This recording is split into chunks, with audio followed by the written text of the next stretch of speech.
Hi hello welcome to G8 news. నేను రాకేష్.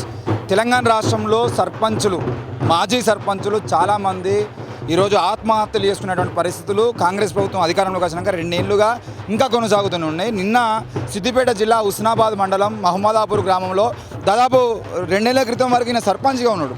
గ్రామంలో ఆయన గురించి ఎవరిని అడిగినా చెప్తేటువంటి పరిస్థితి కనబడుతూ ఉంది. ఈరోజు 11 లక్షలకు పైగా ఆయన పెట్టుబడి పెట్టి ఆ 11 లక్షల రూపాయలు దాదాపుగా వడ్డీలో తీసుకొచ్చి ఆయన పెట్టుబడి పెట్టి గ్రామంలో అధికారికంగా పనులు నిర్వహించి అధికారిక పనులు చేసిన తర్వాత ఆ బిల్లులు కావాలని చెప్పేసి ఇంతకుముందు బీఆర్ఎస్ ప్రభుత్వంలో ఉన్నటువంటి అధికారుల చుట్టూ తిరిగినా ఇప్పుడు కాంగ్రెస్ ప్రభుత్వంలో వచ్చినటువంటి అంటే గత 3 ఏళ్ళుగా 4 ఏళ్ళుగా ఆయన పనిచేసిన కారణం తిరుగుతూనే ఉన్నా.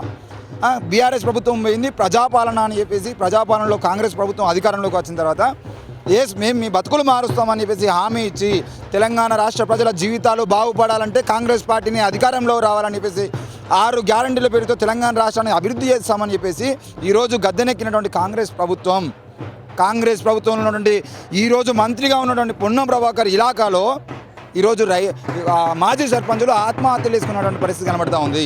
ఈరోజు సిద్దిపేట జిల్లా హుస్నాబాద్ మండలం మంత్రిగా ఉన్నటువంటి పొన్నం ప్రభాకర్ నియోజకవర్గంలో ఆయన ఎమ్మెల్యే క్వార్టర్స్కి సరిగ్గా 5 కిలోమీటర్ల దూరంలో ఈరోజు ఒక సర్పంచ్ బలవన్ మరణం చెందినంటే రేపటి రోజున ఇంతమంది సర్పంచులను ఈ ప్రభుత్వం చంపబోతుందనే విషయాన్ని మేము అడుగుతూ ఉన్నాం. ఈరోజు ఊర్లో ఎక్కడ చూసినా కూడా మొత్తం జనాలందరూ ఈరోజు ఈ చావును ఖండిస్తూ ఇక్కడికి వచ్చినటువంటి పరిస్థితి కనబడుతూ ఉంది. 100 మంది పోలీసు వాళ్ళు ఈరోజు ఇక్కడ పహారా కాస్తున్నటువంటి పరిస్థితి కనబడుతూ ఉంది. ఇంటెలిజెన్స్ వర్గాలు మొత్తం స్పెషల్ బ్రాంచ్ పోలీసు వాళ్ళు వచ్చి ఎవరెవరు వస్తున్నారు, ఏమేమి మాట్లాడుతున్నారు, ఏం జరుగుతుంది ఇక్కడ అని చెప్పేసి ఎప్పటికప్పుడు రిపోర్ట్ ఇస్తున్నటువంటి పరిస్థితి కనబడుతుంది. కానీ ఈ సర్పంచ్ లాంటి వాళ్ళు ఇంకెంతమంది చచ్చిపోకుండా ఉండడానికి మనం ఏం చేయాలనే రిపోర్ట్లు మాత్రం ఎవరు తయారు చేస్తున్నటువంటి పరిస్థితి కనబడతలేదు. ఈరోజు ఈ గ్రామంలో అడుగుపెట్టిన కానుండి మొదలు ఇప్పటి వరకు ఎక్కడ చూసినా కూడా పోలీసులు వాళ్ళని అడిగితే ఏమంటున్నారు, మాజీ సర్పంచ్ కదా ఏమన్నా గొడవలు అయితే ఏమో అని మేము బందోబస్తు కోసం వచ్చినామని చెప్పేసాను. ఒక మాజీ సర్పంచ్ చచ్చిపోతే బందోబస్తు కోసం వచ్చిరా? ఈరోజు కాంగ్రెస్ ప్రభుత్వం చంపింది కాబట్టి బందోబస్తుకి వచ్చిర్రు. ఈరోజు మాజీ సర్పంచ్ మీద ప్రేమతోనో లేదంటే ఈ సర్పంచులు చచ్చిపోయినందుకు రక్షణగానో వీళ్ళు వచ్చినటువంటి పరిస్థితి కనబడతలేదు. క్లియర్గా ఈరోజు పొన్నం ప్రభాకర్ అనే వ్యక్తి ఈరోజు కాంగ్రెస్ ప్రభుత్వం అధికారంలోకి వచ్చిన తర్వాత ఇక్కడ మంత్రిగా ఉన్నటువంటి వ్యక్తి ఎంతమంది సర్పంచుల జీవితాలు బాగు చేయడం కోసం ప్రయత్నం చేస్తూ ఉన్నాడని చెప్పేసి మేము అడుగుతూ ఉన్నాం. ఈరోజు ఈ వ్యక్తి చచ్చిపోయినానంటే నేను అడుగుతా ఉన్నా, రేపటి రోజున కాంగ్రెస్ ప్రభుత్వం గద్దె దిగి రేపు ఇంకో ప్రభుత్వం అధికారంలోకి వచ్చేయంటే ఇప్పుడున్నటువంటి సర్పంచుల పరిస్థితులు కూడా చావుల కోసమే సిద్ధంగా ఉన్నానా? ఈరోజు ఈ పిట్టల సంపదతోని అయిపోతుందా? ఈ చావుతో నిజంగా చావులు ముగుస్తాయా, లేదంటే ఇంకెన్ని చావులను ఈ కాంగ్రెస్ ప్రభుత్వం బలి తీసుకుంటుందని చెప్పేసి మేము అడుగుతూ ఉన్నాం. తెలంగాణ రాష్ట్రంలో మేము ప్రజాపాలన తీసుకొస్తామని చెప్పేసి చెప్పినటువంటి మీరు గత కొన్ని రోజులుగా బుల్డోజర్ పాలనని, లేదంటే సైకిల్ కాంగ్రెస్ పాలనని, కమలం కాంగ్రెస్ పాలనని పూర్తిగా నరేంద్ర మోడీ కనుసన్నలో, కిషన్ రెడ్డి సన్నిధానంలో, చంద్రబాబు కనుసన్నలో నడిపిస్తున్నటువంటి ప్రభుత్వం ఎందుకు తెలంగాణ ప్రజల గోడును వినుకోవట్లేదు? ఎందుకు ఇక్కడ మాజీ సర్పంచులు ఆత్మహత్యలు చేసుకోవాలన్న పరిస్థితి ఎందుకు వస్తూ ఉంది? వాళ్ళ గ్రామాన్ని మొత్తం నియోజకవర్గంలోనే, జిల్లాలోనే మంచి గ్రామంగా, ఉత్తమ గ్రామంగా తీర్చిదిద్దడం కోసం ఆయన అహర్నిశలు కృషి చేసి ఈరోజు ఆయన ఆత్మహత్య చేసుకొని చచ్చిపోవాల్సిన పరిస్థితి ఎవరు తీసుకొచ్చిరు?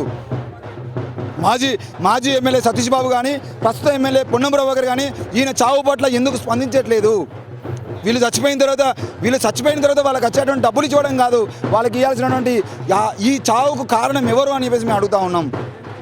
ఈరోజు 11 లక్షలు పెట్టి 11 లక్షలు 4 ఏళ్ల క్రితం ఖర్చు చేసి ఆయన అభివృద్ధి చేసి గ్రామాన్ని అభివృద్ధి పదంలో తీసుకుపోయి గ్రామాలే దేశానికి పట్టుకొమ్మాలని చెప్పేసి ఎన్నోసార్లు మాట్లాడేటువంటి మనము ఈ పట్టుకొమ్మలను నడిపిస్తున్నటువంటి సర్పంచులు ఉరితాళ్లకు వేలాడుతూ ఉంటే ఎందుకు ఈ ప్రభుత్వాలు స్పందించట్లే అని చెప్పేసి మేము అడుగుతూ ఉన్నాం. తెలంగాణ రాష్ట్రంలో ఇంకెంతమంది సర్పంచులను చంపుతారు మీరు? ఈరోజు పొన్నం ప్రభాకర్ గారు ఏమంటున్నారు, ఎవరి విషయంలో అయినా ఇన్వాల్వ్ అవుతూ తాను హైలైట్ చేయడం కోసం ఏం పడితే అది మాట్లాడుతూ ఉంటాడు.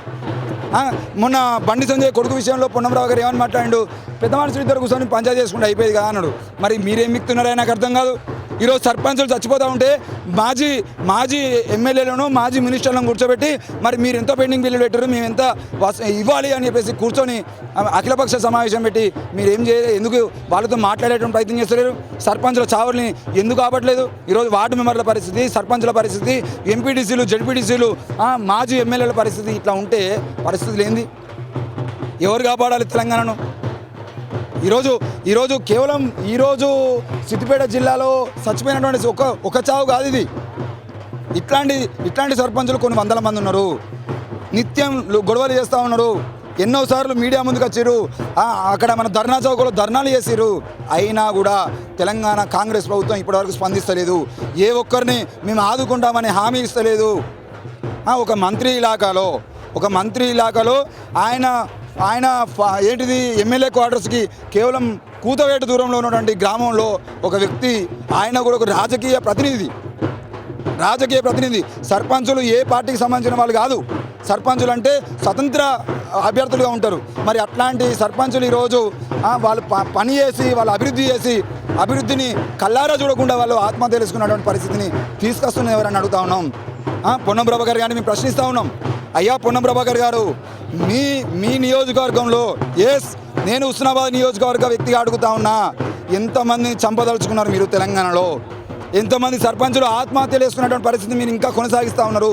ఎందుకు మాజీ సర్పంచులను కూర్చోబెట్టి వాళ్ళకి రావాల్సిన పెండింగ్ బిల్లుల గురించి మీరు చర్చలు చేయట్లేదు? ఇంకెప్పుడు రిలీజ్ చేస్తారు?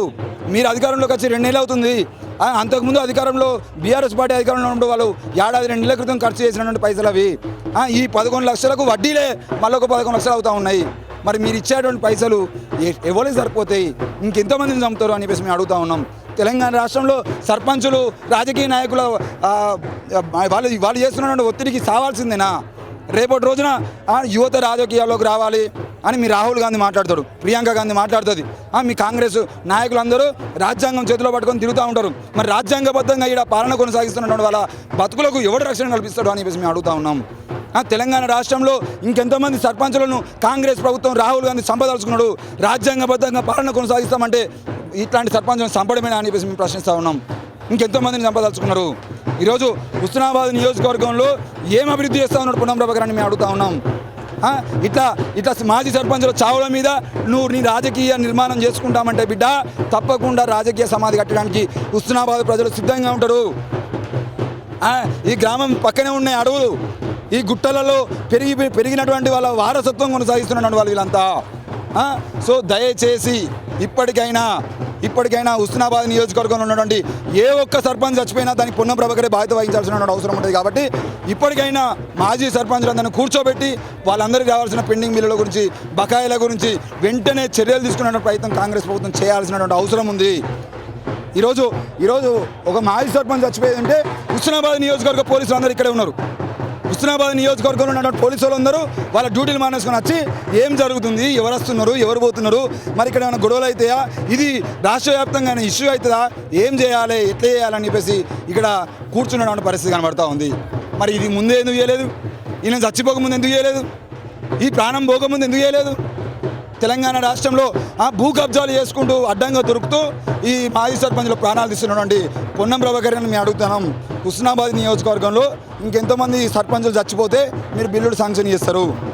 దయచేసి వెంటనే పొన్నం ప్రభాకర్ గారు వెంటనే ఈ మాజీ సర్పంచులందరినీ కూర్చోబెట్టి వాళ్ళకి రావాల్సిన పెండింగ్ బకాయిల గురించి చర్చలు చేయాలి. మేము బీఆర్ఎస్ని కూడా అడుగుతా ఉన్నాం. మీ పాలనలో మిమ్మల్ని నమ్ముకొని, మీ పాలనలో కేసీఆర్ గారిని నమ్ముకొని, కేటీఆర్ని నమ్ముకొని, ఇటు హరీష్ రావును నమ్ముకొని, మాజీ ఎమ్మెల్యే సతీష్ బాబును నమ్ముకొని లక్షల రూపాయలు ఖర్చు చేసినటువంటి మాజీ సర్పంచులందరికీ భరోసాగా నిలబడేటువంటి ప్రయత్నం బీఆర్ఎస్ పార్టీ చేయాల్సినటువంటి అవసరం ఉంది. సతీష్ బాబు గారు కానీ, కేటీఆర్ కానీ, పక్కన ఉన్న హరీష్ రావు కానీ మీరందరూ కలిసి మాజీ సర్పంచులతో మీటింగ్ పెట్టి వాళ్ళకి రావాల్సిన పెండింగ్ బకాయిల కోసం మీరు కూడా పోరాటం చేయాల్సినటువంటి అవసరం ఉంది. వాళ్ళ బిల్లుల కోసం పని చేయాల్సినటువంటి అవసరం ఉంది. మిమ్మల్ని నమ్ముకొని ఖర్చు చేసినటువంటి మాజీ సర్పంచులకు ప్రాణాలు తీస్తారా?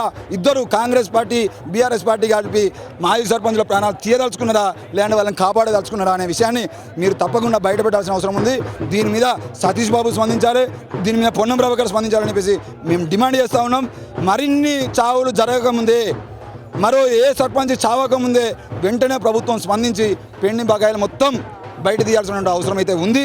లేదంటే తెలంగాణ రాష్ట్రంలో ఈ మాజీ సర్పంచులతోనే మళ్ళీ కాంగ్రెస్ పార్టీకి బొందబట్టేటువంటి ప్రయత్నం మాత్రం జరుగుతుందనే విషయాన్ని మేము తెలియజేస్తా ఉన్నాం. చూస్తున్నానండి J8 న్యూస్. Thank you.